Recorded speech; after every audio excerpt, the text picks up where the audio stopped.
Hey, yo, that Kansas is City super Chiefs, shady. Mahomes and of course Taylor Swift. They showed Taylor Swift so many times on that damn screen. Well, in the beginning they did it. They only showed her one time when she was chugging a beer. Chugging a beer. Something like that. Then they showed a bunch of pictures with Ice Spice. Then second half, it was a bunch of Taylor Swift. Ice Spice don't never look like she know where she at, yo. But it was nice to see let me her say this. Let me say this about Taylor Swift. They said the Taylor Swift advertising effect. There were record-breaking numbers in advertising. They spent $996 million on TV slots. Wow. Advertisers spent about $7 million for 30-second commercials, up 10% increase from last year's event, and they are literally calling it the Taylor Swift advertising effect. Wow. Oh, wow. Nice. Well, let's jump right into the news. Let's talk about Joel Osteen's church. Yeah, sad news yesterday. Folks, just out of nowhere, you saw breaking news yesterday about a woman in a trench coat, armed with a long rifle and accompanied by a young child, entered Pastor Joel Osteen's Lakewood Church on Sunday afternoon and began firing. Take a listen. A peaceful day of prayer. Active shooter out of Central area, Lakewood Church. Turning violent. Around 2 p.m. local time, Houston police say a female shooter entered Lakewood Church, the worshiping home of televangelist pastor Joel Osteen, a mega church that can hold 16,000 people. She was armed with a long rifle and a trench coat with a backpack, accompanied by a small child, approximately 4 to 5 years old. Once she entered, at some point she began to fire. All of a sudden, we just heard in the backstage, somewhere around the back out there, a few shots fired. This man says he was waiting for a Spanish service to begin when gunshots rang out. The officer and agent engaged, striking the female. Police say the shooter died at the scene, adding the young child with her was hit and is in critical condition. Wow. Yeah, so sad news with that child. Now, again, as of last night, anything can change. The child was still in a critical condition. There has not been a motive yet, but again, as the story continues to develop, they may find out if there was some reason behind what she did. Now, another man was also shot in the leg. Mm-hmm. Who's doing okay as a result of that. He's not in critical condition. They don't believe that he was involved. Now, she said she had a bomb when she entered the church, so they did go and search her car. They didn't find anything there. She was spraying some type of substance, but the investigators believe that this is an isolated event, and again, no motive at this time. It was 2 off-duty law officers as well that I want people to know. So it was a Houston police officer and an agent with the Texas Alcoholic Beverage Commission that engaged and struck the woman who died on the scene. I think people were just really shocked that she was a female. Mm-hmm. She was about 30 to 35 years old, from what I understand. Now, the other people that got shot, was it friendly fire? Meaning, was it, them trying to shoot her and they got hit, or we don't know as of yet? It says it's unclear if who fired the shot, who struck the child, where that came from. They said at this moment it is unclear, and it's also unclear what the child's relationship was to the shooter. Right. And then the 57-year-old, they have not, at least as of last night, because these reports got to continue to update throughout the day. Mm-hmm. They are not sure. They're just saying he was shot in the leg and seeking treatment at the hospital. They didn't specify whether it was from her or from friendly fire. So I'm sure that'll change, this morning when they go through the news cycle. Wow. I mean, when I see things like this, and of course, Texas is a place where you can carry, right? And I'm sure a lot of people in that congregation had weapons, and I always think, like, if they didn't, would she have been able to kill many people? You know what I mean? Would we be talking about a different situation if it would have been a place like New York where you can't carry like that, or a place where, in other areas where you can't carry, if the situation would have been a lot worse, Yeah.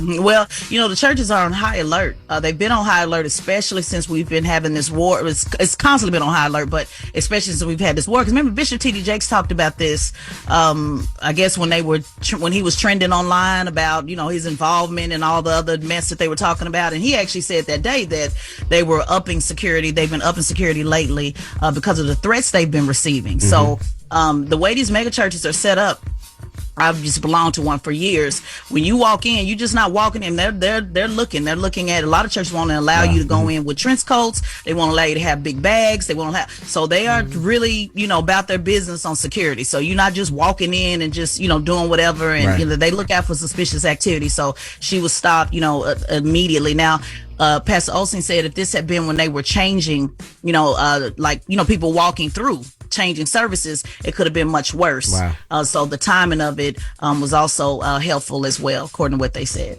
All right. Well, thank you, Tez. We'll see you next hour. What are we talking about next hour? Oh man, Donald Trump went in on Nikki Haley's husband, and he made a shocking statement encouraging Russia to, quote, do whatever the hell they want. So tap in at the top of the hour. I'll tell you more. All right. Everybody else, get it off your chest. 800-585-1051. Let us know how your weekend was. Did you watch the game? What were your thoughts? Whatever it may be, get it off your chest. It's The Breakfast Club. Good morning. The Breakfast Club. This is your time to get it off your chest. Keep calling. 800-585-1051. We want to hear from you on The Breakfast Club.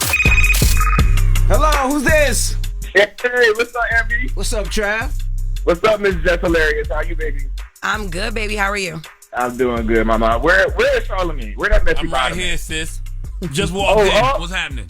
Oh, there she is. There go my messy bottom. What's up, Char? I would never be a bottom. Okay? I would never be gay. No disrespect to the gays, but I would never be a bottom. Trev, tell him what you told me last week. I mean, when he wasn't here. What happened now? Oh, Jess. Oh, I'm so happy that he's back. So, Char, what's up, Char? What's up, sis? I know you was tuned in on Friday. No, I wasn't. Well, refresh his memory because I don't like what happened. So you can tell him, refresh his. So, the last time I was up there in person, Char, I showed you a picture of my man I talked to. And do you remember what you said when I showed you the picture of him? No, what'd I say? You said he looked like Jeff's boyfriend. I don't remember that. I'm not gonna say I didn't say it, but I don't remember saying it. Oh, okay. Oh, yes, I just came to Jess as a man. Just asked her when she's sleeping with my man. That's all. This is messy on Oh, Monday. you asked Jess with Jess sleeping. Oh, That's what she asked. That's what she asked on Monday. On No, I Friday. said he looked like. I didn't say he was. Oh, okay. But I don't remember. I don't remember what he looked The like. way it came off, it was like, oh my god, whoa, is that Chris? Yeah, man, we ain't just good now. We worked it out. You know what I mean? We worked it out. We good. She ain't sleeping with my man. I ain't sleeping with her. Thank God. What's your man name? Don't worry about all that. Don't worry about it. Ask Jess for her man Same name. name as Jess, man. I think y'all fine. Jess, what's your man name? Chris. So is mine. Bye. No, stop playing. You lying. He playing, right? I don't know what he playing. You the one that said you confirmed the looks. So I don't know. even remember that. He might be lying. Trav might be lying. Hello, who's this? Hey, good morning, y'all. It's Tony from Indianapolis, Indiana. Hey, Tony. What's up? Get it off your chest. I got to get it off my chest, y'all. I watched the Super Bowl, my first Super Bowl. Hey. And I was so mad that Usher came out in his grandmother's good shawl that she wears to Sunday go to meeting with that good brooch on the side. Yo, stop, and then man. he turned around and put on his heelys with his shimmery shish outfit on. That was and got stuck by the man's head trying to slide through. Y'all ain't got nothing good to say this morning? He ain't no Heelys. Oh, yeah, roller skates on, mama. You ain't got nothing good to say. Getting it off their chest. That was our first Super Bowl where she like Usher blouse. All right. Get it off your chest. 800-585-1051. If you need to vent, hit us up now. It's The Breakfast Club. Good morning. The Breakfast Club. It's a new day. This is your time to get it off your chest. Wake up. Whether you're mad or blessed. It's time to get up and get something. Call up now. 800-585-1051. We want to hear from you on The Breakfast Club. Hello, who's this? Yo, DJ Envy, Jess Hilarious. Good morning. Good morning. All right, so this morning, I'm listening to y'all, and I'm just like, y'all not going to address how Usher is a medicine society? Man, Usher is a terror, man. Wow, what what's up, Charlamagne? Yo. I saw it too. I saw what Swiss B said this morning too. I understand what Swiss was saying, but damn. Lord have mercy. Come on. Like, that was worse than anything I've seen Usher do at his residency. Oh my God. Yeah. I'm not even lying. No. Yeah, I'm calling Usher out on this one. Damn. Oh my God. That's too much. Usher gave my wife some roses at his residency. I've seen him, sing to women and serenade women. Yeah. He went crazy. He went crazy on this shit. That was crazy. Usher's my man, but he went too far. Well, Swizz responded. I'm sure we'll get into it with Jess with the Mess, all right? The thing I don't understand about Usher, though, Usher says, don't leave your girl around me, right? Yeah, he's been telling y'all for years. You talking about Minister Society. But you think that should be in private? I thought he meant in private. Publicly, I can't even leave my girl around you. Well, we give Usher flag. Alicia looked like she was in a dream. Lord have mercy. Shoot. Hello, who's this? Hey, this is Shamai calling again from North Carolina Central University. What's up, MD? What's up, Shamai? How you doing? I'm doing good. Doing well. Listen, this is what I want to get off my chest. Usher is the king of R&B. He just proved that he is. And hello, Jess Hilarious. How you doing? I'm good, baby. Thank you. The fact that you think he just proved it is crazy. Usher. He just hi, Charlamagne. Yeah, I get this there. No, it's not the fact that I think he just proved it. It's the fact that he just solidified that he is. Yeah. We already knew, but I love that he paid homage to the HBCUs by having Sonic Boom from Jackson State there. Yep. And then they had the Suits by Rich Fresh, which is a black-owned business. And then he had the Kappas there. That's the D9 black culture. And it was just great for culture, and he did it. He lived up to expectations. I just loved it. Some of those suits looked ridiculous, though. I mean, when Ludacris said, "Watch out, my outfit ridiculous," I was like, "Yep, yeah." It plays in 2024. Thank you, Shami. Yeah. Thank you so much. Go to one more caller. Sean Stone. Hey, peace and blessings, man. Good morning, Evie. How you doing? Good morning, brother. How you feeling? I'm doing good, man. I just want to shout out Jess, man. Jess, welcome to the Breakfast Club. Thank you, honey. Yeah. I'm out here at work right now. I had a great weekend, man. I just wanted to say that just want to show some love towards my girl. She just lost her grandfather. You know what I mean? Sorry to hear that. Sorry to hear that, brother. Yeah, appreciate that. Who that, Charlamagne? Nope. Yeah, he just walked in. Finally. You at work, brother. I see that. That's what's up. My car wouldn't start this morning, man. My car been sitting there since Wednesday. I don't know if it's cold or what. You still have that 2004 Cadillac? Yep. Cadillac? Yep. Cadillac? Yep. Like he be smoking up. 316,000 miles on it. He would smoke up Manhattan if he still had that Cadillac. Who said Hey, that? I want to congratulate myself too, man, because I'm about to be a girl dad, man. I have no idea. Congrats. No, congrats, man. I have no idea what to expect, man. So maybe you guys could coach me, man. Envy and Charlamagne, man. Expect a lot of love. Yeah, I don't know what to expect either. A lot of love. I got 4 and still don't know what to expect. That's the beauty of having daughters. Having kids, period. You never know what to expect from day to day. Just a lot of love, brother. Yeah, that's true, man. You gonna be a cheer dad or you gonna be a dance dad? I was at a competition all weekend this weekend. I'm gonna do whatever she want me to do, man. I just ain't gonna put on no tutu. You know what I mean? I'm just saying. You know, I gotta remain a man. You feel me? All right. So, all right. Yeah. Well, thank y'all. Whatever your daughter wants you to do, you gonna do. My daughter put paint on my nails because she wanted to do daddy's nails. Hey, look, it's your daughter. Whatever she wants, baby girl. I mean, Envy don't need no excuse to cross dress. Oh wow. I said, oh wow. Yeah, he's never seen me in a dress. Yeah. No. Get it off your chest. 800-585-1051. Now we got Jess with the mess. What we talking about, Jess? We breaking down the Super Bowl. We breaking down the Super Bowl halftime, to be more specific. All right, and we'll get to that next. It's the Breakfast Club. Good morning. The Breakfast Club. Morning, everybody. It's DJ Envy, Jess Hilarious, Charlamagne the Guy. We are the Breakfast Club. Let's get to Jess with the mess. News is real. Jess Hilarious, Jessica Robin Lord. Jess don't do no lying. Jess is gonna bring you numbers. Jess with the mess, and this is real. On the Breakfast Club. I know they know the difference. Superstar.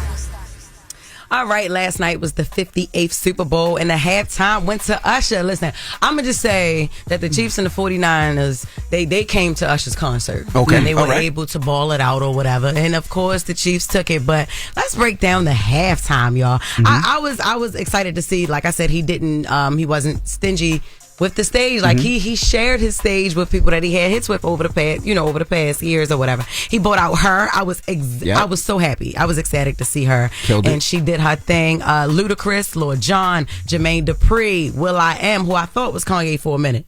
But then I was like, I was like, oh my God, I didn't know that they had something together. But then I heard the song, oh my gosh. So I was like, no, that's will.i.am. And Alicia Keys, which is the most talked about performance. Between him and his ex. Now, for those who don't know, he did date her like when they was younger. Charlamagne didn't know that, but I didn't know that Usher either. and Alicia I didn't know Keys that did either. I date. think y'all made that up. You think we made it up? Well, that's why they say Just With The Mess in her news is real, allegedly. But I ain't the only one who know this, y'all. Like, whatever. I don't think none of y'all know this. I never heard that. I think the internet told y'all this yesterday. I ain't never heard this in my life. Okay, apparently Swizz probably didn't know either. Man, cut it out. But no.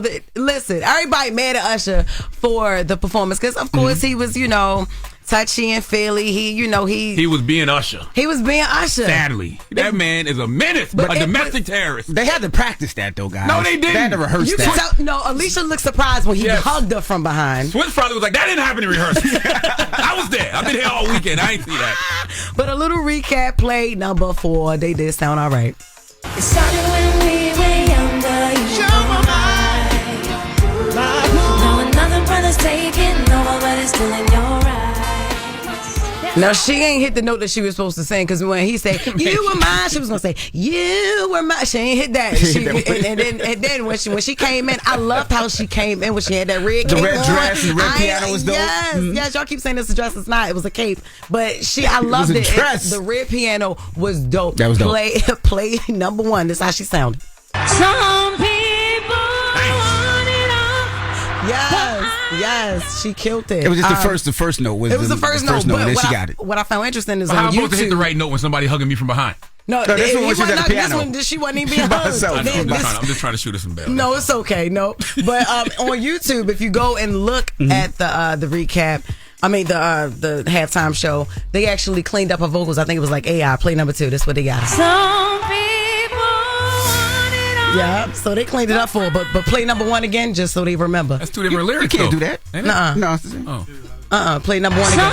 Yeah, that's the original. I'm blaming Usher. You know, Usher had her feeling nervous because he was coming up behind her, grabbing her ass and stuff. She knows she a married woman. I'm blaming Usher for the bad note. You blame her? I'm blaming Usher for He didn't grab her ass. What? Oh no, he did. What? Go back and watch on I thought YouTube. that was a waste. That wasn't a waste. No, that ain't AI. That's the real one. All right. Now, Swizz Beatz responded this morning. He said, y'all talking about the wrong damn thing. Y'all don't see that amazing dress covering the entire stadium. That's what I like too, Swizz. He also said tonight's performance was nothing but amazing with 2 amazing giants. Congrats, Usher, and my love, Alicia Keys. That song is a classic. We don't do negativity vibes. On this side, we make history. That's right. Go see Giants, Brooklyn Museum, whatever. He killed it. And she killed it too. Okay, that's fine. We're saying tripping, so we don't need to be tripping. Yeah, but correct. I think he shouldn't even have said nothing. It's like whatever. You know what I mean? But it's perfectly okay for us men to look at our women and say, "You better not even think about it." All right, never. It still is. It is. Let's talk about Jermaine Dupri coming out looking like a pilgrim. I said, "What are you doing here?" He was dressed like he was going to a funeral brunch, wasn't he? Funeral brunch. He had on the same socks that my mother used to put me on for Easter. I said, why he do that? He was dressed like a youth pastor at Easter Sunday trying to relate to the kids in this congregation. I know they swagged her. I know he should, but it's like, come on, there was so many other things he could have wore.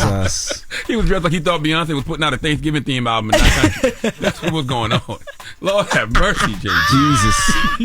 When Ludacris said, "Watch out, my outfit's ridiculous," I was like, "Yup." Yeah, but at least it plays to the lyric because he said, "Watch out, my outfit's ridiculous." Jermaine Dupri should have said the same thing. Yes, he should have. Yes, he should have. That's his disclaimer. Yes, he should have. But it is all right. It's all right. And then Beyonce said, "All right, Usher, I'll let you finish, but I got a country album I'm dropping." And then I loved her commercial, her Super Bowl commercial. Verizon? Yeah. Verizon got some money. They got some money. Listen. And it was good to see her play, like she was having fun in the commercial, obviously. Her personality seeped through. Like she wasn't just all serious B. She actually had some personality. And actually her song, Texas Hold'em, dropped shortly after last night. Play it, number 8. It's like real it's country. Really real country. It is. It's country. Beyonce gonna have y'all wearing stirrups, cowboy hats, and riding horses by March.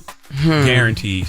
I guarantee we're going to see some girls out here doing it. But I mean, she's a trendsetter. I think this is like a part of her act. So, you know what I'm saying? Like, so remember Act 1 was Renaissance, the house music, and then Act 2 is going to be a country album. She's from Texas. I mean, she tied all this Beyonce versus Taylor Swift. She was like, "Now I'm going to go into your genre and do it better than you. Watch." Okay, and get out money. Taylor Swift is considered a country artist. artist. She do that. And then I think Act 3 will be rock and roll. I mean, before she retire on us, not to speak it up too soon, but that's what I think that she's doing. And then if you really want to dig deeper into it, I think that she is putting out albums like for everything they stole from black people, because we had rock and roll, we had country first, we had all of that. So house music was first. We got country coming up, and then the third and final album will be the rock and roll. So I like that conspiracy theory right there, Jess. I like that. That's a good one. Big ups to B. Even though she could have made that announcement today. Just let Usher have it. They should have coordinated. She got paid $30 million for that commercial too, and got to promote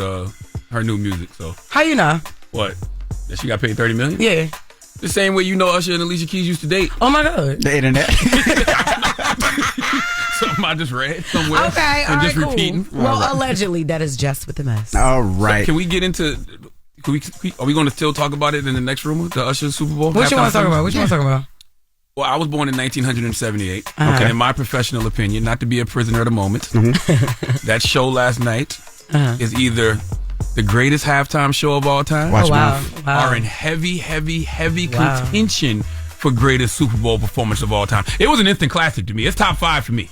And if I'm being objective, number 1 to me is Prince in 2007. Oh wow! But the thing that Prince had on his side is, remember, it started raining during Purple Rain. I remember, That's like God. You can't really beat that. Out of Michael Jackson in '93. Yeah, but that's he got Michael in '93 to me. You think he got Michael in '93? Michael stood there for 2 minutes long. The crowd going crazy. That's he had stunt doubles. So he that's did just all him that. standing He there. was dancing like crazy before He all was the just stuff. standing there. He had fireworks and all that. To me, it's better than Beyonce in 2013. To me, it's better than Dre and Snoop in 2022. Beyonce, when and she had those the are my fire? top 5. I'm just saying.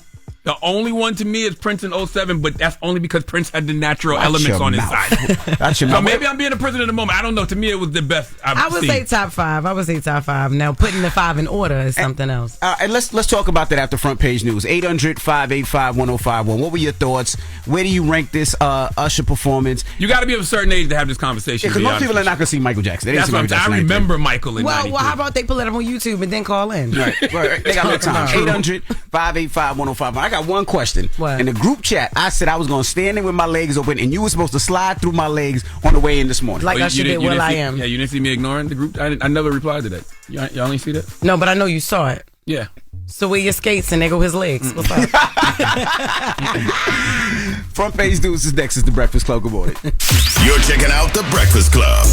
Morning, everybody. It's DJ NV, Jess Hilarious, Charlamagne the Guy. We are the Breakfast Club. Now let's get in some front page news. Now over the weekend, again, if you missed it, the Chiefs beat the 49ers 25-22. Great defensive game. And of course, Usher killed the Super Bowl. Absolutely. Yeah, salute to the Kansas City Chiefs, man. They're officially a dynasty now. I mean, you win back-to-back Super Bowls, 3?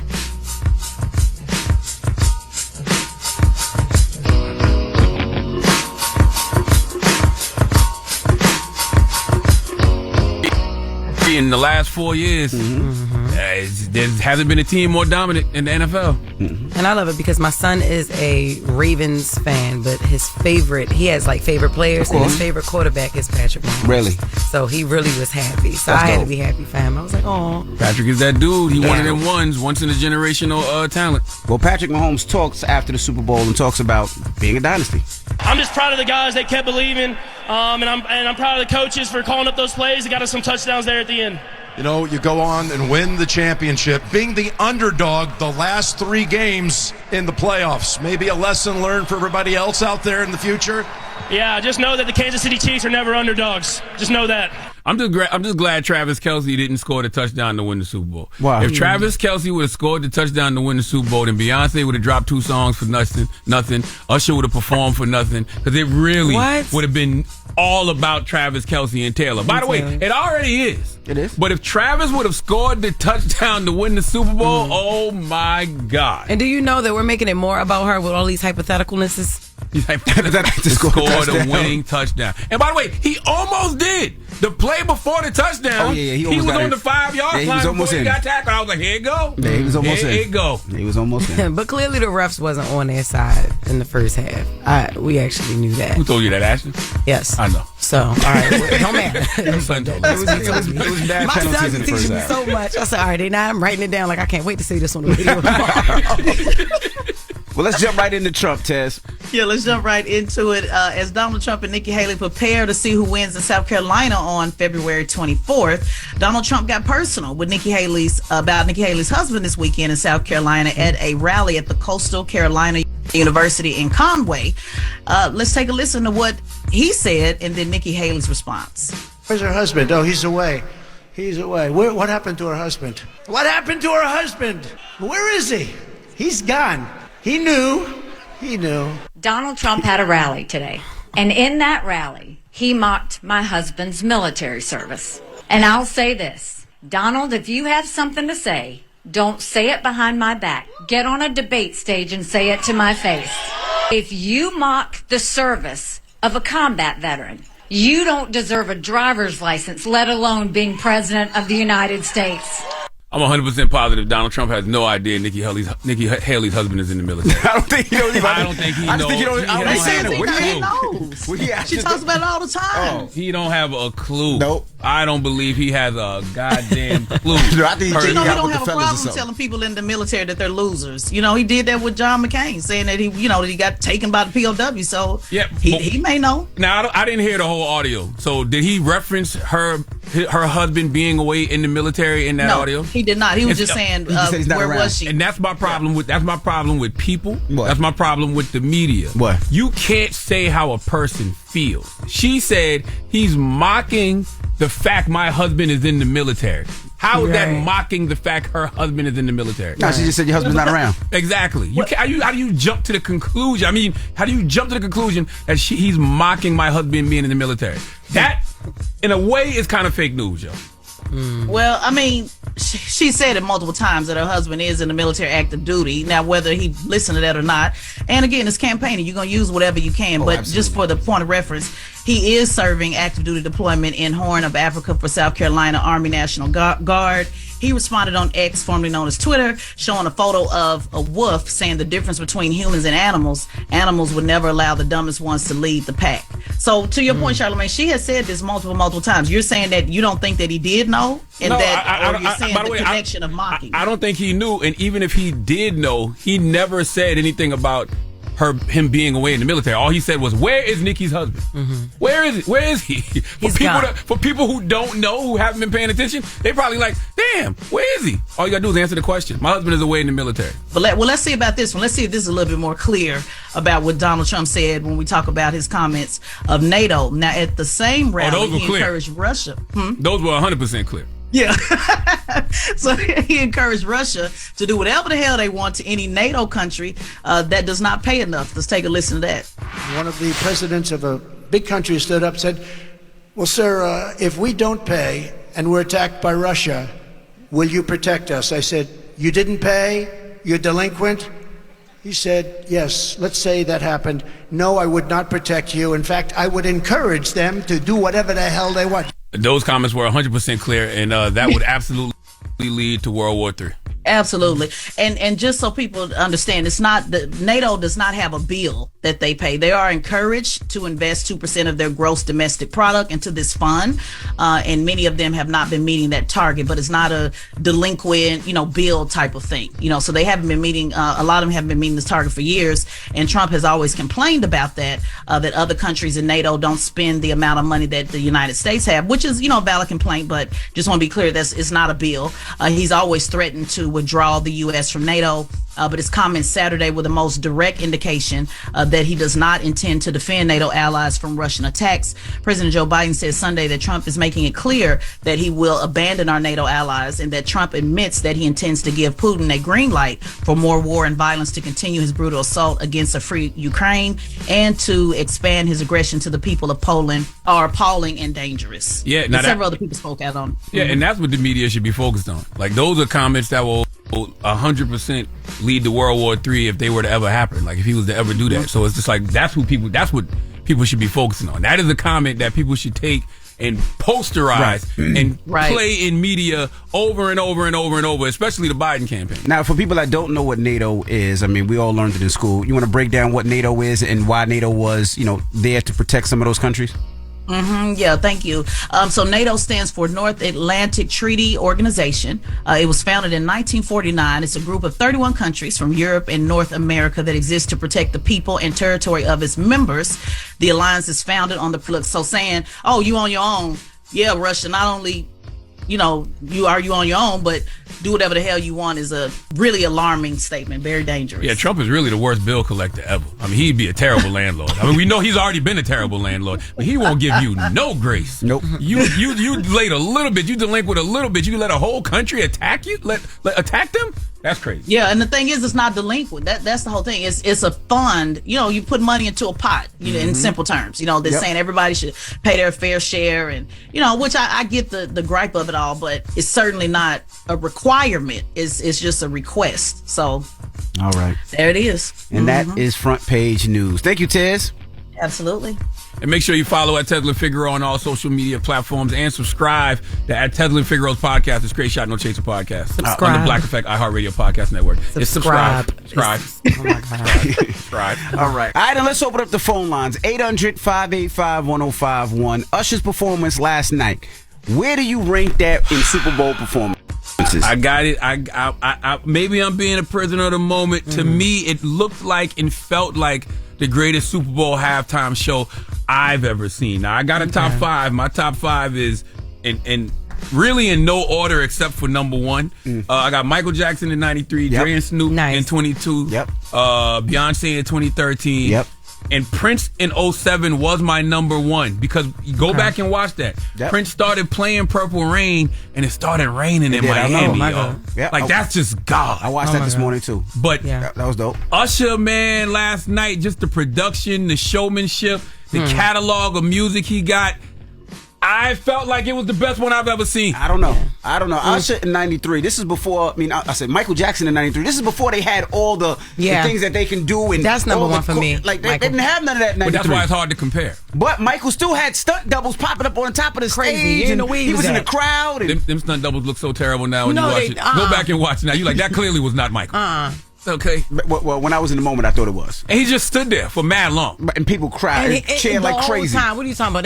They was there for him. That's right. Usher was better. Even discuss. the football players cried. 800-585-1051 is The Breakfast Club. Good morning.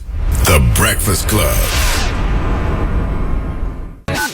Steady calling my phone. It's topic time. Call 800-585-1051 to join into the discussion with The Breakfast Club. Morning, everybody. It's DJ Envy, Jess Hilarious, Charlamagne the Guy. We are The Breakfast Club. If you're just joining us, we're talking about the Super Bowl last night. We're actually talking about Usher Bowl. Now, we were talking about where do you rank Usher's performance from, I guess, all the Super Bowls that you've seen or can Google. And that is the question this morning. 800-585-1051. Let's start with you, Jess. Yeah, Jess, you're much younger than us, right? What's the best Super Bowls you've seen? I'm sorry. Because I'm going to say I'm sorry first because y'all not going to agree. But Beyonce and Bruno killed it with a little bit of Coldplay at the end. Oh, I remember that. Yes. Rihanna. You didn't like the Beyonce with, when she brought out Destiny's Child? Yeah, but I just like Beyonce when she did Formation, and then it was mixed with Bruno, and because he can dance too, he's such a powerhouse. And then Coldplay, it just seemed like he was just there. But them two, like collectively, that was dope. Rihanna, I actually like that. Even though everybody was talking, crap a little bit because she ain't really like she was pregnant. dance. Yeah, she was pregnant. But it was unity. It was like it was so uniform that everybody had on red, and it was like a big statement. And she sounded good. And last night, and Usher, to be honest, Michael Jackson, because I did watch that. I was 1 year old when it happened, but I watched it over the years, and I would say those are my four favorite. Yeah, mine is, like I said, Michael Jackson in 93, Dre and Snoop 2022, Beyonce in 2013. Number one for me has been Prince for a long time because, like I keep saying, he played Purple Rain and it started raining, y'all. Yeah, I remember. Not no freaking effects. Not no effects. Yeah. God was like, let me add a little something. Let me add a little seasoning to your show, Prince. That you can't beat that. But man, Usher, man, last night, that was the best production I've ever seen at the Super Bowl, man. Okay. I would do top three. I think for myself, Michael Jackson's still number one. I just remember that feeling of watching it and then wanting to do the moonwalk and everything after. Yeah. But when you go back and watch his production, pales in comparison to Usher. It was 1993. That is true. The technology was different. The technology was way different. Yeah. And then I think Prince is up there. Because the Prince with the Purple Rain, it was just like, couldn't believe it. Come on, man. Yeah. And then you got Usher. Like, Usher killed it. Just the roller skating, the stripper poles, the dancing, it was like different guests. Like a circus, like a soul circus. Yeah, so much going on. It was a lot. Yeah, and I didn't mean that in a crazy way, but yeah, like it was a lot. It was like a big party. It was performance, like you said. It was effects. All of this. Yeah, it was a lot. Usher performance was so good. it actually made Jermaine Dupri's outfit look alright. No, it didn't. Okay, never mind. No, it didn't. Yeah. What he talking about? I don't know what he's talking about. He better not come in here wearing it. Halloween. Hello, who's this? Rachel, how y'all doing? Rachel, good morning. What you think about Usher halftime performance?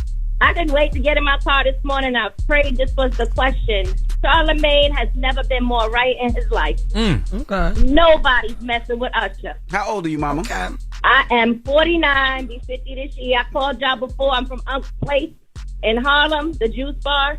Yep. So you've been around. You seasoned like us. You've seen a lot of these Super Bowl halftime shows. A lot of them, and I don't care if the Beehive gets mad, the Swift whoever's. Swifties. Usher took that. He did his thing. He made me emotional. Okay. Thank you, mama. I agree. Yeah. Hello, who's this? It's Coach Wall. Whoa, what's up, man? What you think about Usher's performance last night? How do you rank it? Man, I rank it. I don't know, Charlamagne tripping on that one. It was not top 3, but it was good. He put on for Georgia, though. So where's it at He then? definitely did put on for Atlanta. If it ain't top 3, you got to name me 3 better right now. And don't say 50 Cent hanging upside down. You got to name me 3 better. I like Michael. Okay. Yes. Prince and Beyonce. Yes. Which Beyonce one? 2013? Yep. Okay. Listen, I'm not mad at any of those. Even though I think Usher was better than all of them. I need to go back and watch the 2013 one.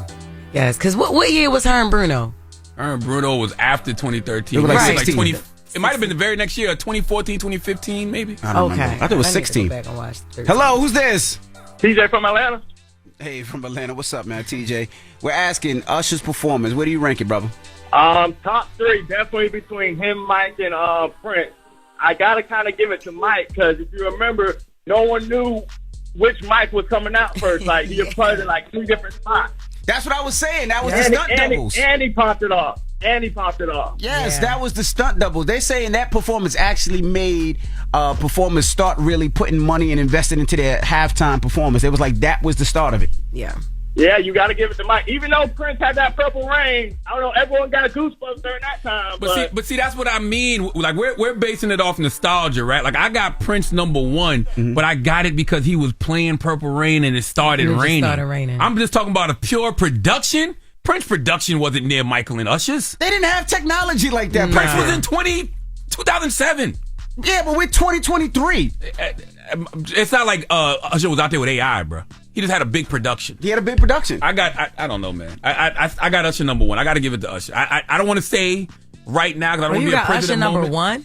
It was an instant classic for me. I watched it and I said, this is the best halftime show I've ever seen. That's the first thing my mind said. Okay. Well, this is the thing. Okay. Did you watch it again? Did you watch it for the second time? Yeah, you got to watch it. Because I watched it again and it's even better the second time. Even with the you get to see original things that you don't get to see. The original one, all overall, when they live, I actually enjoyed the live singing. Okay. I was happy that Usher sang live. Okay. I was happy Alicia sang live, even if her voice cracked a little bit. Yeah. That's the one time. None of that bothered me. You know what I'm saying? Yeah. Well, 800-585-1051. We're talking about the Super Bowl last night, Usher's halftime performance. Where do you rank it? What's your thoughts? Let's discuss. It's the Breakfast Club. Good morning. Made it. If y'all talking about it, you know we talking about it. It's topic time. Call 800-585-1051 to join into the discussion with the Breakfast Club. Morning, everybody. It's DJ NV, Jess Hilarious, Charlamagne the Guy. We are the Breakfast Club. If you're just joining us, we're talking about Usher's halftime performance last night. We're just asking, where do you rank it? And we got Janaya on the line. Is that your name, Mama? Janaea. I'm sorry, Janaya. Where do you rank Usher's halftime performance? Listen, I'm a dancer. I'm 36 years old. And from the entertainment standpoint, he's definitely up there top 3. Mm-hmm. Who else you got? For sure. Who's your Michael and Prince. I agree. Michael and Prince. Okay. Damn, over Beyonce? Yeah. And you a dancer? Beyonce is definitely in the conversation. She's definitely top 5. But entertainment-wise, like what he did last night, the way he brought Atlanta, that man had stripper pose on the Super Bowl Sunday. God bless Usher for that. And he took his shirt off. Forget Janet Jackson. He showed his nips and tick. Come on now. He definitely showed his Come on now. You know, on the side note, that was a bet if Usher was going to show his nipples in there. Really? Yeah. How much you won? You made that bet? I didn't win. My son called me. He was like, Dad, you think Usher going to show his nipple? I'm like, what? What are you talking about? How much you and Logan won? And then he was like, nah, because it's a bet. I'm like, I don't know. I said, I don't think he's going to show his nipple. I said, with all the nipple gay stuff, he ain't going to show his nipple. And he did. He did. My son lost. Logan, your son bet on Usher nipples? My son bet on Usher. You might as well put Logan in the group chat now, man. Logan, that's the kind of conversation you having with your daddy. He done turned you out, Logan. Hey, oh, my God. You was keeping him straight, Logan. Now you got your little crooked, huh? Hello, who's this? KO from Detroit. KO, what up, though? We're talking about Usher last night. His halftime performance. What's your thoughts? I wasn't too impressed, man. You wasn't impressed? Yeah, I wasn't too impressed. Why not, brother? I feel like he could have did better. Yeah, that's what you said. When he took his shirt off and your girl was like, "Oh my God," and you was like, "Oh, he can do that." You start hating it. He's one of those guys. Yeah, all right, man. You heard that? I'm actually single though, so I wasn't even worried about no. So what specifically do you think he should do? Did he miss songs? What you think he could have did better? Probably the songs, or probably even performed the songs even better, because it was like a 6-minute show. And it was too short for it was 15 minutes. It was the longest halftime show in Super Bowl history. It was the longest. It was, Hater. No. People just be talking, man. They don't want to be different. Yeah. Hello? Who's this? Hello? Hello? Hey, what's your name? Hey, my name is Franny. I'm Orlando. Hey, Franny. What's your thoughts on Usher's halftime performance? I think it was good. I would probably give it like a 7.5 to 8 out of 10, only because I think with some of the performances, I like the one with him and Alicia Keys. I didn't understand the one with him and her. Yeah. I don't know if he did a song with her before, or I don't know. I just know she was playing a guitar. But I think with the end was the best part of the show. To me, I just feel like, it's Usher. So I feel like give the old school something to remind them, like, who you are still today, because he have new songs out, and I just didn't understand why he didn't perform some of his new songs. And then to find out at the end of the show, like in the commercial, I think they said that he have an album coming out, and I'm like, well, why he didn't perform some of his new songs? His album came out Friday. Yeah, his album came out Friday. It's actually fire. So why not? I just didn't understand why he didn't perform. Like, I don't know. I was looking for him to play good. He could have brought out the song. I like the song he did with the City Girls, but then also let the Jay-Z them know like who Usher is, because they probably don't know about all the good music that we know of Usher coming up. So for us, we should have got some of the new stuff. For the new generation, they should have got some of the old stuff, which was good. But then it was just a lot going on with the show as well. He was switching in and out. I think like he'll play a song, then 3 or 5 seconds later it switched, and I was like, wait, that was my song. Then he was switching again. I was like, wait, what's going on here? So I think like it was good, but I think he should have put some different songs in and let them play longer, especially some of the good ones that he had. Okay. But I also think like he should have performed some of his. I think he should have performed some of his new songs that he have out. I mean, I disagree with you, but. I think I'm gonna disagree with that too. I do now. What I will say, I think him and Alicia went too long. I mean, like that took like maybe 3 or 4 minutes of his performance. You know what I mean? Did it take that long? It was like 3 minutes because she came on with some people. She could have left that out. You didn't have to crack your voice like that. Why you did that? I mean, well, some people. Yeah. They could have left that part out, and then maybe he could have got Lovers and Friends. Lovers and Lord Friends. John. That's what I was looking for. Lovers and Friends. Maybe he could have did that, but that's what either way. Yeah, we didn't need. It didn't hurt. But we didn't need Alicia Keys. Yeah, no, it didn't hurt. But My Boo was one of my favorite songs by them both. So, but just her song. And Usher and her do have a song together. It's on the Color Purple soundtrack. Oh my God, Alicia and Usher, they got a slave song. Oh, Usher and her. The singer her. Oh yeah. I like what he did with her though. He let her do her thing. Hello, who's this? This is Michelle from Inglewood. Hey, Michelle from Inglewood. What's your thoughts, Mama? I agree with Charlotte. I agree. It is the top 3 for me. Mm-hmm. And he showed up and showed out. But I just want to say to you guys, I love you guys. Jess, my little niece from another sister, congratulations. Thank you, Mama. That you remind me of a cousin that I have here. I'm like, oh my gosh, she has embodied you here. But I am so happy for you. You are the great fit. I'm glad they picked you.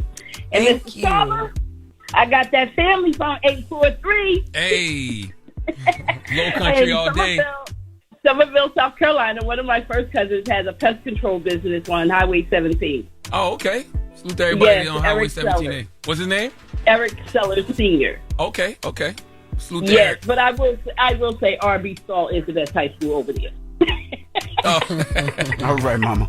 Now, what's the moral of the story? Great. I was on a JetBlue flight coming back, and I was watching the Super Bowl on the flight, and the woman named Beth was raving about Jess too. The flight attendant named Beth. She lived in Connecticut. Yeah. Salute to Beth. Wow. Beth was like, I love Jess. That's like my cousin in my head. I'm glad that y'all picked her.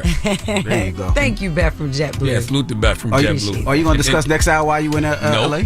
Not right now. And then another one of the flight attendants said to me, what did you think of the Super Bowl performance? I was like, I don't know, man. That might have been the best one I ever seen. He goes, relax. Okay, all right. Beyonce was better. I don't think it was better than Beyonce. Yeah, like you said, the moral of the story, I think, is that we can't do a top 3. It has to be a top 4. Michael Jackson, Prince, Beyonce, Usher. I mean, not in that order, but whatever order you want to go. Yep. But those 4 top are the greatest. I agree. Usher and Prince tied for number 1 for me right now. Okay. And then in no order, Beyonce, Dre, and Snoop, Michael Jackson. But Dre and Snoop? to me, that was an instant classic. I got watching those Usher. 5. Yeah, I got those 5. That was an instant classic last night. And in my mind, that was the best halftime show I ever seen in my life last night. Okay. All right. Well, we got Jess With The Mess coming up. What we talking about? Yes. Oh my God, it's really real juicy. All right. It's a documentary out here. Look, it's a documentary on the Lugo show. It's gonna be so good. All right. Well, we'll talk about it next. Don't move. It's the Breakfast Club. Good morning. Morning, everybody. It's DJ MV, Jess Hilarious, Charlamagne the Guy. We are the Breakfast Club. Let's get to Jess With The Mess. News is real. Whether it's Jess Hilarious, Jessica Robin Moore, Jess don't do no lying. Jess is gonna bring you numbers. Jess With The Mess, and this is real. On the Breakfast Club. I know they know the difference. Keep it a stack. Okay, so there is a documentary called The Dark Side of Kids TV's Investigation Discovery released a trailer for their upcoming documentary, Quiet on Set. The Dark Side of TV. It's a 4-part docuseries that will reveal an inappropriate dynamics with its underage stars and crew. We got audio for it. Working for Dan was like being in an abusive relationship. Dan's treatment of people on his shows was an open secret. There would be even bigger problems down the line with actual pedophiles on set. These are 3 predators who worked at Nickelodeon, all in a short amount of time. 11 charges of child sexual abuse related to a child actor. Wow, and shows the series will feature cast and crew members from popular Nickelodeon shows like All That, The Amanda Show, Double Dare, Zoe 101, iCarly, and Victorious. Where the hell is Dan Snyder at now? I don't know. You gotta see where he at. You know people. Damn. Yeah, I don't know where he at now though. But I really hope that's not where the concept of sliming someone came from. First of all, Lord have mercy. I know, Jesus. and I don't know. I'm gonna have to call Nick Cannon. I wonder if Nick Cannon saying anything or heard anything. This is before Nick time though, right? Yeah, this way before Nick time. Yeah, was but he on there? It was he was on there, but it was like it was all throughout. You know, it said All That, and like that was back, but that wasn't like Nick Cannon was on All That. No, he wasn't on All That. But he was very much around. You know what I'm saying? That's scary. Yeah, because iCarly is rather new.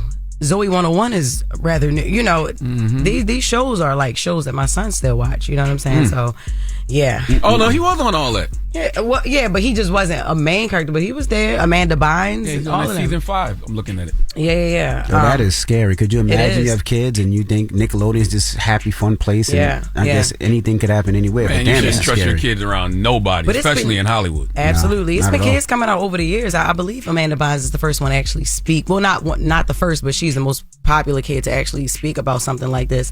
And it just kind of fell to the wayside. Nobody ever like paid it any mind. But yeah, I'm glad there is a documentary shedding light on something like this, especially if it is true. That's right.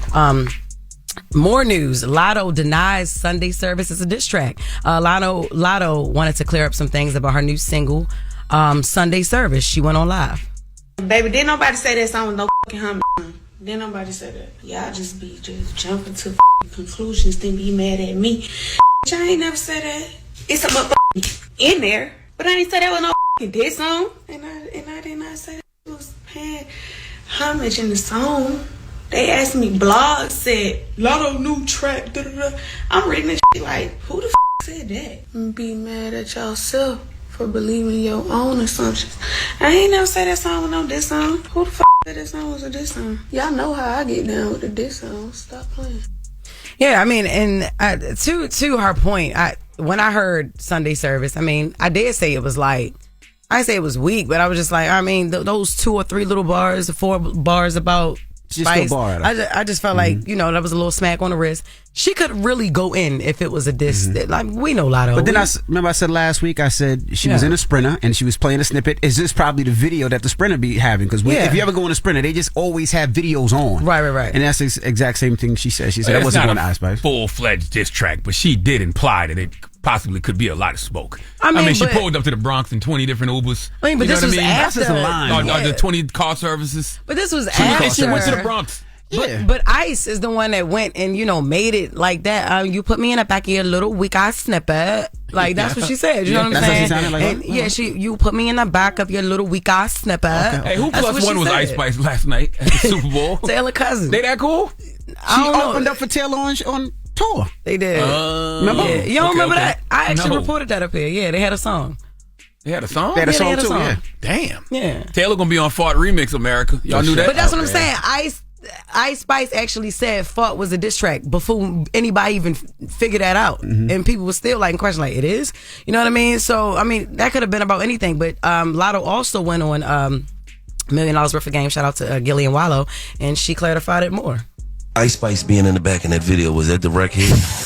Yeah, you came right to it. I did not do that on purpose. Right. Okay. But it, like. And she took it like you did it on purpose. Oh, well then let's do it then. Like, it wasn't like that. You know what I'm saying? It wasn't like that. I swear to God, like, it wasn't like that. Mind you, I'm in Houston having a ball, leaving the club drunk. I'm like, let me make a little TikTok to this song I like. So before she came out and said she was talking about you, did you know she was talking about you? Oh no, I didn't know that song was about me till she said it was about me. I don't mind the rap and sport of it. This is a sport. For sure. This is like basketball. Oh, you say you better than me? Take these bars with you. Now let me hear what you got. She did give Ice Spice bars on this record. She did. Yeah. A couple of them. So, I mean, if somebody said, like, because what I think is Sunday service was probably already done. Like, she was already done. It was done. She was just probably, like, waiting to put it out. You know what I mean? Doing all the promo for it. And then Ice Spice says, Fart was about you. All right, let me go back in the booth and put, you know what I mean? Let me go back in the booth and, give you a bar too. You know what I mean? Give you a bar too. Yeah. Like, you know what I'm saying? I feel like, I don't know. So is Hiss and Nicki Minaj this record? Because all Nicki got was a bar. Maybe two. It was a diss record, but I think she dissed everybody. Okay, Nicki was just the only one who felt it that hard and talked about it for a week. That was it. You know what I mean? But nobody else, she talked about other people in there. They just didn't say anything. That's true. Moving forward, Jada Pinkett Smith scares off home invaders. So TMZ reported that 2 men in hoodies showed up to Jada Pinkett Smith's house. It wasn't the Calabasas home that she shared with Will Smith. They climbed up on her balcony, but Jada reported scared them. She reportedly, y'all, come on, spell it right, scared them off before they could enter the home. I wonder what she did. What you mean what she did? She's from Baltimore. I understand, but like, she me. But at the same time, she's what so you little. doing out there? That would make you run right there. So this is not the house that she has with Will. No. Okay. No, and police were called, but the men were gone by the time the police arrived. It's unclear if the men specifically targeted Jada's home or if it was just a random attempt. Men were targeted. Targeted. Unclear if the men were retarded. If they specifically targeted Jada's home, or if it was a random attempt to rob a wealthy home. But we got audio back then from when y'all was trying. This is of y'all. This is of y'all saying that she. I wish you had audio of the tarted burglar. Could you imagine? That would be amazing. Play the audio, Red. Take off the drug dealer code, Jada. Is that a drug dealer? You're giving drug dealer energy. Am I giving you drug dealer energy? I never. When I read that in the book, I was like, Jada Pinkett Smith was in the streets like that. But when you walked in, I'm like, oh, I see it. I see a little kingpin. I'm sorry about that. I can see her doing that. Can I help you, my guy? My guy, why you here, my guy? First of all, that's New York, not Baltimore. Yeah, so she was like, why you here, dummy? What it is? What's up? What you doing, yo? What's up? Who is you? You know what I mean? Baltimore has some of the toughest, softest women I ever met in my life. Absolutely. The what? The toughest, softest. But soft. Now, I don't mean soft like, they pushovers. I mean like soft-hearted. Yeah. You know? Yeah. I would say I'm one of them. Duh. But yeah, I just want to know how it happened. How she scared off two niggas in hoodies. Yo. Two tarded niggas in hoodies.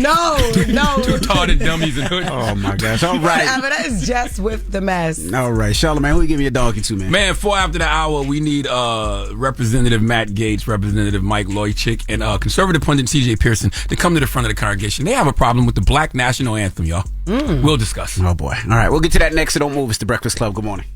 You're checking out The Breakfast Club. This is a miracle. There is no question that there are problems in this country between police and community. Yes, you are a donkey. The latest on that police killing of a black man. Now to new developments in the deadly spa shooting rampage. And yesterday was a really bad day for him, and this is what he did. And so we are in a state of emergency. Okay, white supremacist violence is and always has been the number one threat to our society. But I'm also very proud that my wife is white. The Breakfast Club, bitches. All right, Charlamagne, please tell me, why was I your donkey of the day? Well, donkey of the day for Monday, February 12th goes to Representative Matt Gaetz of Florida. Excuse me, I'm sorry. I'm disgusted. That's disgusting. I'm so sorry. Representative Mike Loychick, conservative pundit C.J. Pearson, and everybody else who had their Fruit of the Looms in a bunch because the NFL let Andre Day perform Lift Every Voice and commonly Lift Every Voice and Sing, commonly known as the Black National Anthem. Now, last night, just like at many a sporting event, more than one national anthem was sang, okay? They do it all the time, especially in boxing. If there's a fighter from another country, someone will do their national anthem. I've seen the Canadian national anthem, the Mexican national anthem sang. It happens all the time. And in a sport that has a very high percentage of black players, performing the Black National Anthem makes sense to me. And Andre Day performed it last night. Can we hear a little bit of the Black National Anthem, please? Lift every voice and sing. Come through, Andrea. Till earth and heaven ring with the harmony.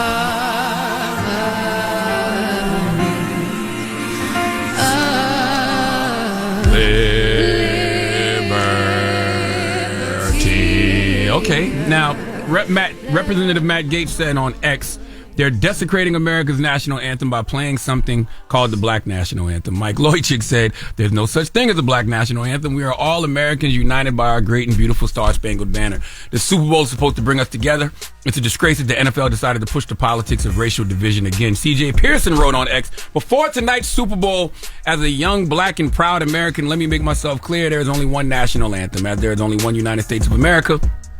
And it's for everyone, white, black, yellow, and even maroon. He said the left's agenda of division isn't just needless, it's exhausting. Listen, man, have any of y'all ever stopped to think there would be no division if y'all didn't cause it? If they would simply acknowledge the Black National Anthem for what it is, okay, there wouldn't be an issue. And what it is a promise of the freedom, liberty, and justice America promised all people under the Constitution, okay? It was written at a crucial time in American history, all right, when Jim Crow was replacing slavery and African Americans were searching for an identity of their own. Author and activist James Weldon Johnson wrote the words as a poem, which his brother John Rosamond Johnson then set to music. So if you believe in the freedom of all Americans, if you believe in equality for all Americans, if you truly do believe in liberty and justice for all, the Lift Every Voice and Sing wouldn't bother you. Not even a little bit, okay? It was first performed in Jacksonville, Florida to celebrate President Abraham Lincoln's birthday. Abraham Lincoln, you know him, right? He issued the Emancipation Proclamation that freed the slaves. The song was written as a hopeful appeal for the liberty of black Americans. It was the promise of freedom. If you don't like the song, then you simply don't like seeing black people free. I don't expect Matt Gaetz and Mike Loychick to know this, but C.J. Pearson, you're a black person. You have to know this, okay? Lift Every Voice and Sing is so American, and it's not something you should look at as anti-American. If you do indeed believe that there should be freedom, liberty, and justice for all people. If you believe that, then you should look at this song the same way you look at the national anthem and the Star-Spangled Banner. Not to mention, Reba McEntire sang the national anthem. And Post Malone did America the Beautiful. So all aspects of America were represented last night. So I don't understand how come when people from other countries come here and participate in sporting events and their national anthem is sang, it don't bother nobody. But anytime black people get some acknowledgement as proud citizens of this country, it's a problem. Imagine Matt Gaetz. Imagine Mike Loychick. Imagine C.J. Pearson. Imagine y'all simply said, it's great to see the Black National Anthem acknowledged at the Super Bowl. Think about how that acknowledgement would bring people together. You know we live in a world full of sheep, and folks just be sitting around waiting to know how to feel about things. They literally go on social media and wait to know how to feel about certain things and events. If you all had simply said, good for the NFL for acknowledging our Black Americans with the Black National Anthem, that would collectively bring people together. But like most things Black in this country, you simply tried to write it out of history and tell people that it doesn't really exist. You all could have created energy and rhetoric that caused unity, but instead, you decided to cause division. Please give Matt Gaetz, Mike Loychick, and CJ Pearson the biggest hee-haw. Yeah, I mean, that's just as exhausting as y'all think the left's agenda of division is, in my opinion. All right. Well, thank you for that donkey today. Now, when we come back, Dr. Camesha Grant will be joining us. She is the Vice President for Community Impact and Investment Food Bank for New York City. That's right. Salute to the food bank, man. I'm doing a very great partnership with the food bank that we'll talk about next. Yep, so don't move. It's The Breakfast Club. Good morning. Thank you, Charlamagne, for not calling the brother dead. The Breakfast Club. Morning, everybody. It's DJ NV, Charlamagne the Guy. We are The Breakfast Club. We got a special guest in the building. Yes, indeed. She is the Vice President of Community Impact and Investment Food Bank for New York City. Ladies and gentlemen, we have Dr. Camesha Grant. Welcome. Good morning. Good morning. Thank you so much for having me. Good morning. How are you today? I am good. I am well. Thank you. I feel good. I'm excited to be here, and I'm looking forward to talking about the work that we're doing at Food Bank for New York City and our partnership. Let's talk about it. What does the food bank do? So Food Bank for New York City, we are the largest hunger relief organization in New York City. We serve 1.2 million New Yorkers every year who struggle to afford enough food. So simply put, we have 800 organizations across the city that provide free food to anybody in need. All you need to do is just get online and you attest to need just by being there. I was blown away when I went, last year in Harlem because, not only, like you said, not only do y'all have a line of people that y'all serve hot meals to, you actually provide groceries. We absolutely do, Charlamagne. And thank you for coming out and doing that visit. Groceries are so important because they allow families to cook at home. And that's where we want people to eat. We want them to be in their kitchens, over their tables, with their families, eating together, loving on one another. And so it's really important for us that we're not only providing that individual who shows up on the line with that grocery bag, but in that bag, there's enough food for their entire family to last over a number of days. How long has the food bank been around? Wow, we've been in existence for 40 years. We celebrated 40 years this year. And in that time, we've done free meals for every year since our existence. And so we're going to continue to do that work. How did you get into that work? Like, how did you get into that form of service? So I've been with the food bank for 10 years now, and for me, it's personal. I grew up in NYCHA housing. We were on food stamps. My mom was a single mom, and she worked really hard to make sure we had what we needed. And so for me, it's very personal, and it's my passion, and I want to make sure that I can give back the same way that when we needed help, we were able to get that help. So you always had an interest in like hunger relief and food security prior to even being with the food bank? Yeah, I have my interest and passion is about service, right? And so for me, it's service and being able to serve wherever that is needed. My background is in social work, and so my heart is really into serving and making sure that everyone has exactly what they need. And so through the Food Bank of New York City, I'm allowed and able to do that through food. How does the food bank get its food? How do they get their resources? Is it the government program or is it all independent? It's a combination of both, right? And so we work with New York State, New York City, private donors. And so every dollar helps and affords us to be able to do the work that we do. It's really important for us that we're able to get donations, and every dollar that we get allows us to buy 5 meals for somebody who's hungry. And so it's every dollar, 5 meals? Every dollar, 5 meals. And so no amount is too small, right? There's no donation that's too small. We encourage anybody who's willing to support our mission to come on and help us out, because any amount can actually make a great impact. How have hunger and like food issues changed for better or worse since working there? I think the pandemic, as we all, saw and witnessed, really made more people end up on our lines. A lot of people lost their jobs during the pandemic and are still reeling from the impact. And so loss of work, I think coupled with increased cost of living, rent increases. So a lot of the families that we work with, they're making really tough choices.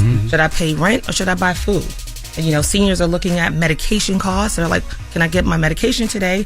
or should I eat? And so we know that our families are making really tough decisions every day. Correct me if I'm wrong in this, but it feels like organizations like the food bank, like they're the ones that should be getting all of the funding, right? Like if like these elected officials can't figure out how to, put food on people's plates, just give the resources, meaning the money, to the people who are already doing it so y'all can just continue to do what y'all do. Yeah, and thankfully we are getting a lot of resources and support in our work.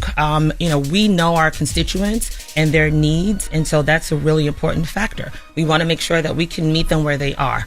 It's not just food, right? Anybody can help to, give people just food, but we want to make sure they're getting the types of foods that they want. We want to make sure that the food is nutritious. So we give a large percentage of produce, fresh produce, because it's super expensive to buy in the supermarket. We want to make sure that there's culturally relevant food. And so we know that New York City is a melting pot. And so we want to ensure that not only are people getting a meal, but that they're getting the types of foods that really work for themselves and their families. I was going to ask, when people need food, how does it work? Do they have to write you a letter? Could they just come online? How many times can they come online per week? How does that work? Because, it's, the sad thing about it is, back in the day, people might look down on it. So they might not want to go online and be seen online. So how does that work with the food bank? Yeah, you're absolutely right, MV. I mean, the first word that comes to mind for me and for Food Bank for New York City is dignity. And we serve with dignity. And so you attest to need by just showing up. When you show up on any one of the lines of our over 800 pantries across the city, you're not going to be asked a bunch of questions, right? You are going to get what you need. There are two questions that we want to know. How many people are in your household? One, because we want to give you enough food to serve your entire household, right? And so just some basic information. And if you don't want to give us your name, you don't even have to do that. And so it really is using discretion to ensure that when people come, they get what they need and they feel good about coming back, because that's what's most important. All right, we have more with Dr. Camesha Grant when we come back. She's the Vice President for Community Impact and Investment Food Bank for New York City. We'll kick it with her some more when we come back. It's The Breakfast Club. Good morning. Morning, everybody. It's DJ NV, Jess Hilarious, Charlamagne the Guy. We are The Breakfast Club. We're still kicking it with Dr. Camesha Grant. She's the Vice President for Community Impact and Investment Food Bank for New York City. Now, you mentioned food. Is it outside of food as well? Is it toilet paper? Is it, feminine products, things like that as well, or no? Yes, absolutely. And so those items, and thank you for asking that, are really important for people who are food insecure. One, because you cannot buy those non-food items with your SNAP benefit.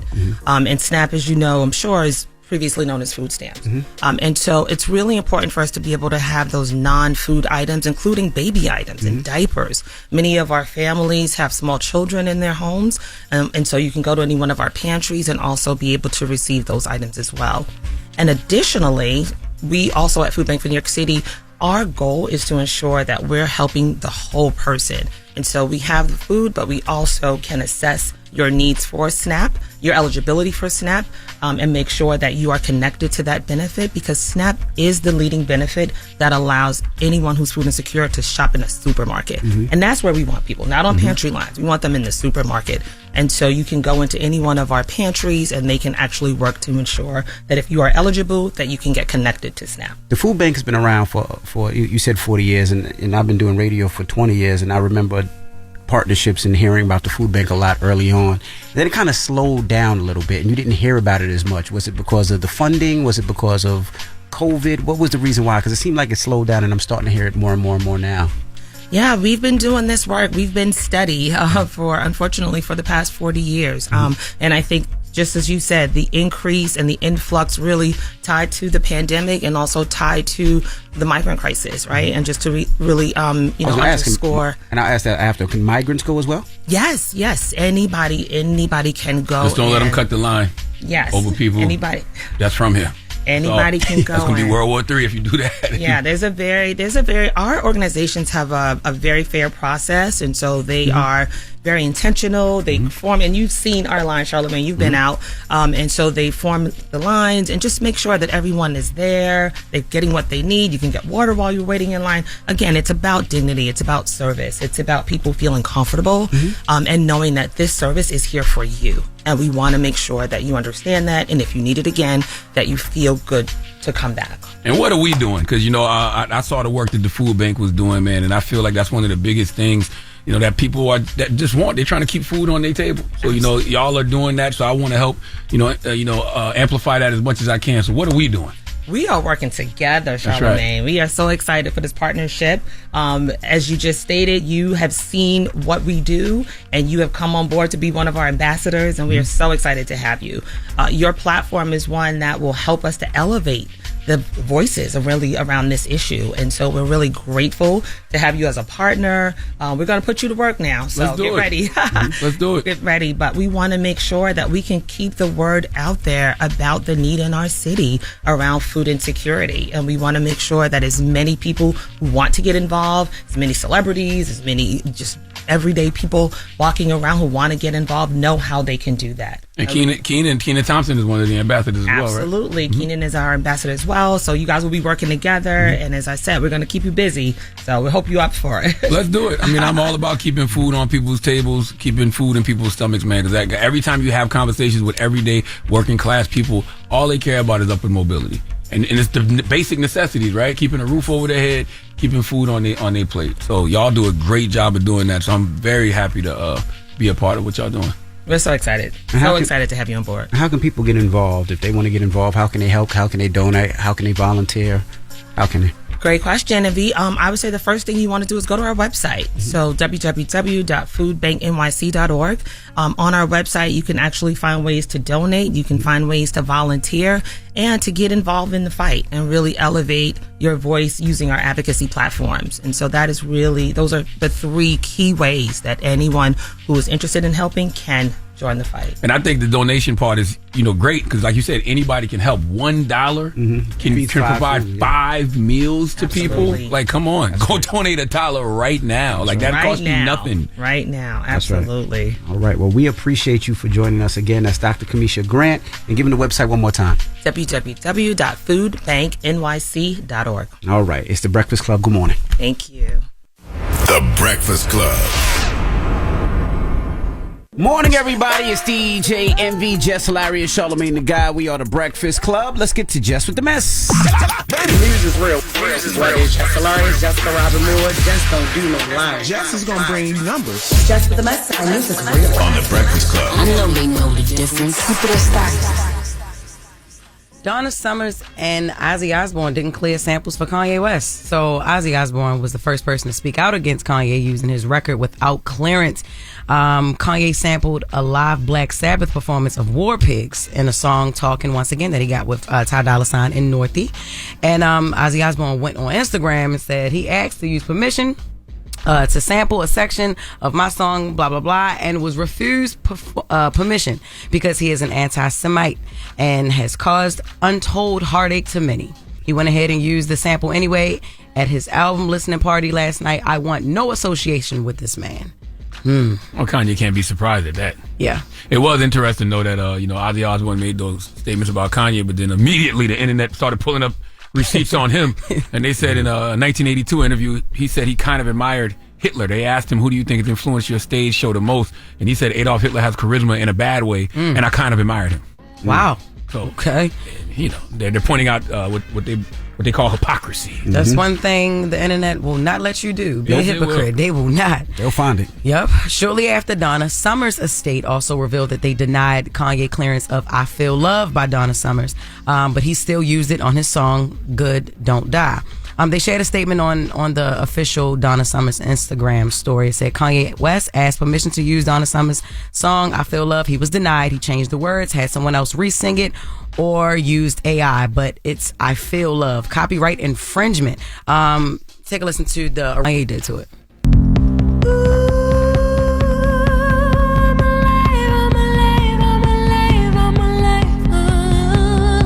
Sound sang over. Oh my Sound like somebody sang it over. Yes, but I could just feel that it's gonna be lit. That it was gonna be lit.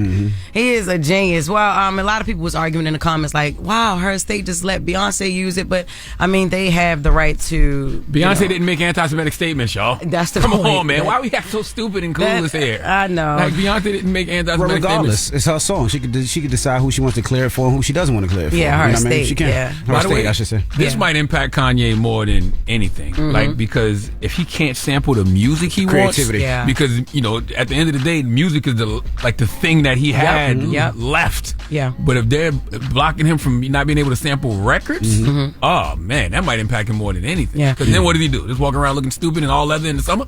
With a face mask, yeah. No, I think he would just create. That'll push him in his creative bag. I think the answer to this is people should start sampling his stuff.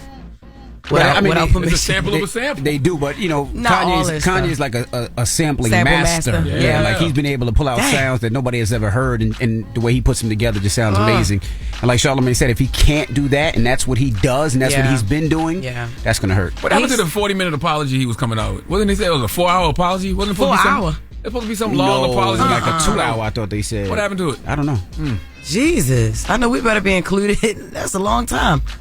God. All right. O.J. Simpson undergoing treatment for prostate cancer. O.J. Simpson is currently battling prostate cancer. For those who didn't know, he's receiving chemotherapy treatment in Las Vegas. Reports were circulating that he was in hospice, and he said this to that. Hey, X-World. Hospice? Hospice? You talking about hospice? No, I'm not in any hospice. I don't know who put that out there, but whoever put that out there, I guess is like the Donald say, can't trust the media. In any event, I'm hosting a ton of friends for the Super Bowl here in Las Vegas. And all is well, So, hey, guys, take care. Have a good Super Bowl weekend. Yo, he sound like Goofy. Don't he sound like hospice? He sounds just like Goofy. It's good to see that he's in good spirits, though, even with battling the prostate cancer and everything. I wonder who stabbed him in his butt to check his prostate. First of all, what? You don't get stabbed in your butt. Oh, poked. Oh, my God. I just got a prostate exam 3 weeks ago. It was definitely a poke. You got stabbed in your butt? It was a poke. One finger, a stab. It was a stab with a finger. What did it feel? How many fingers? Like, 2, 3? And is that when they make it you ain't cough? comfortable. No, they bend them over though. Oh, is that? Yeah, you got to bend. They bend them over, put a little KY on it. They put the lube on their finger. Yeah, 1 or 2 though. Hey, shut up! It was 1. And you need to go get yours checked if you haven't already. Your doctor was a man? Yes, he was a man. Oh my God. So would they like lube it up? Lube it up. Did they hug you out? Why you don't do that? Oh my God. It was definitely just one finger. It was definitely But what if your butt loose? Like they gonna need to feel around, so it need to say, all right, it's quick. It's like it goes in and you feel a poke and pull right out. So you didn't even really feel nothing. No, I felt it. I felt it all of it. I was trying to set him up. He's like, nah, I ain't feel it at all. He took a picture after. I felt it for a few days, actually, to be honest with you. Wow. But you are free of everything, though, right? So I'm glad to see y'all black men getting yourselves checked. That's right. Good. That's one thing that we need to do. I said we. Oh my God. We? Damn. Okay. That's one thing that y'all need to do. You are not dispelling none of these internet rumors. What'd you say? Every day you reinforcing internet rumors about yourself. Yo, anyway, Ashanti reacts to Nelly losing his tooth in Vegas. Apparently over the weekend he was having a little too much fun in Vegas, and apparently he lost a tooth. How old are we getting that we losing teeth? I don't know. There's a front one, a big one too. Oh my God. He called Ashanti on Instagram to show her, which he could have called on the phone because they're together. But he called on Instagram and he showed her that he was missing a tooth. We got the audio for it. I didn't knock my goddamn tooth out my mouth. Look. Where is it? I found it for you when we was in Miami. Dang. Man, that motherfucker gone, man. Man, fuck all that. Where are the spares? Ain't no spares. Man, what you talking about? The spares. So clearly this ain't the first time he lost a tooth, yo. So do you go partying after that, after you lost that tooth? I mean, you better go find it first. I wish Nelly would walk up in my face. Because it's the weekend. Because where you gonna get that tooth from? You can't just order a tooth off of Amazon. I don't know. He ain't got no grills to just put them in real quick. Yeah. Nelly only 49. He talking like he's 73 years old. I didn't knock my goddamn tooth out my mouth, man. I know he did sound old. God, you know what I'm saying? He did. Oh my God. Goddamn dentures done fell out, man. All right. Well, that was Jess with the mess for today. Thank you, Jess. Now, you've been riding around with Usher's album, right? For the whole weekend. I have. What you want to hear? Let's start the mix off with Usher's one of his new joints off his new album. Which one here? Ruin featuring Fields. All right, we'll get into that next, and we'll get to the mix. So don't move. It's the Breakfast Club. Good morning. You're checking out the Breakfast Club. Morning, everybody. It's DJ NV, Jess Hilarious, Charlamagne the Guy. We are the Breakfast Club. It's Black History Month. What we doing? Man, every day during Black History Month, my man BDot drops a podcast called I Didn't Know, Maybe You Didn't Either. And he talks about things that you may not have known about Black history. And today he's going to tell you about the summer of 1985 with the bombing of the MOVE organization in Philadelphia. Listen. Massacre Monday. City, Philadelphia, Pennsylvania. Year, 1985.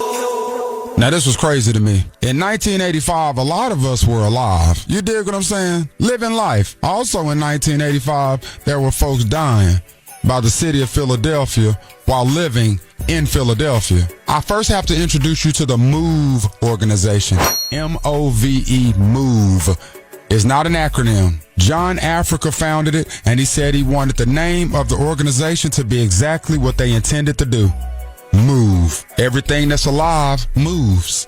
I respect it. Now, everybody that was part of the MOVE organization that was founded in 1972 all wore locks. So this group moved into some row homes in the Cobbs Creek neighborhood in Philadelphia, Pennsylvania. Now, in 1978, they did have a standoff with the police department of Philadelphia, which resulted in a police officer being killed. They deemed about 10 people responsible for that and gave them all between 30 and 100 years. So from 1978 to 1985, there were still some things going on, but MOVE, the group, had actually moved to the Cobbs Creek neighborhood. Now, if you're like me and not very familiar with Cobbs Creek, that area's in West Philadelphia.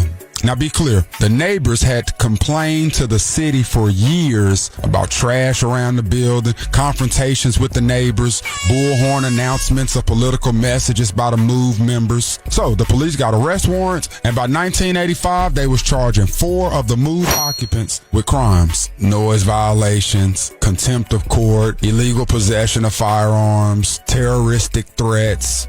Now, the police evacuated the residents of the neighborhood before they mobbed on the row of homes occupied by the MOVE members. They told those residents, you can come back home in 24 hours. Monday, May 13th, 1985. 500 police officers. City manager Leo Brooks is out there, and they're attempting to clear the building and remove the MOVE members and execute these arrest warrants. They cut off the water. They cut off the electricity. This is 5 a.m. And they tell the MOVE members, attention MOVE members, this is America. You have to abide by the laws of the United States. You have 15 minutes to come out. And when they didn't, they decided to forcibly remove those people in there. 7 adults, 6 children. They throw tear gas. The police use over 10,000 rounds of ammo. By 2 p.m., the order was given. Bomb the compound. It was a Pennsylvania State Police helicopter, and they dropped 2 1.5-pound bombs of FBI-supplied C4 on the roof of that house. The bombs exploded after 45 seconds. The Philadelphia, Pennsylvania Police Department dropped 2 bombs on the residents in its own city where they knew 7 adults and 6 children were. They killed 11 people in that house. 6 adults, 5 children. 250 people were homeless, as 61 of the neighboring houses were destroyed because of the fire. They weren't able to come home 24 hours later. Philadelphia, the city that bombed itself. And I didn't know. Maybe you didn't either. All right, salute to BDot. Yes, and listen, I want to tell y'all too, man, if you want to know more about the bombing of MOVE in 1985. Me and Kevin Hart, we put out a project called Summer of 85 on Audible through our company SBH Productions. We put that out, I think like a year ago, and it's narrated by Kevin. So it's on Audible right now. It's called Summer of 85 if you want to know more about that. But you can always just subscribe to I Didn't Know, Maybe You Didn't Either on the Black Effect iHeartRadio Podcast Network, hosted by my guy BDot. All right, when we come back, we got the positive notice, the Breakfast Club. Good morning. Morning, everybody. It's DJ NV, Jess Hilarious, Charlamagne the Guy. We are the Breakfast Club. It's time to get up out of here. How you feeling, Jess? I'm good. And tomorrow is Jess's born day. Tomorrow is Jess's born day. Yes, I will be 32, y'all. I'm an Aquarius. 32. I'm 32, yeah. So, yeah, I'm really, oh my God, I'm growing up. You said you what? I'm growing up. Oh, it sounded like you said you're throwing up. I swear, no, I thought that's what she did say that. She did say that. You did say I'm throwing up. I did not. I said I am growing up. I'm 32. Okay. Well, y'all make sure y'all have y'all messages ready for Jess Hilarious tomorrow. If you want to send gifts, all that good stuff. That's right. Okay? Yes. Leave us on a positive note. You should have heard mine from last week. What was your positive note last week? It was like, if you don't know nobody's business, don't repeat it and be who you want to be. For real. I'll tell you something. Trust that everything is happening in your life for a reason. That is the positive note. Don't be rolling your eyes. Oh my God. What is it again? Trust that everything is happening in your life for a reason. A lot of people have a resistance to trust. You know what I mean? Because of things that have happened in their life. So they're resistant to trust. Trust that everything is happening in your life for a reason. It sounded like something he said last Tuesday. He did. It's close. And take your Christmas tree down while you're at it, too. Oh, my God. I got 2 of them You up still got it up? Yeah. It's February. I know. Drink water. Breakfast Club, bitches. Y'all finished or y'all done?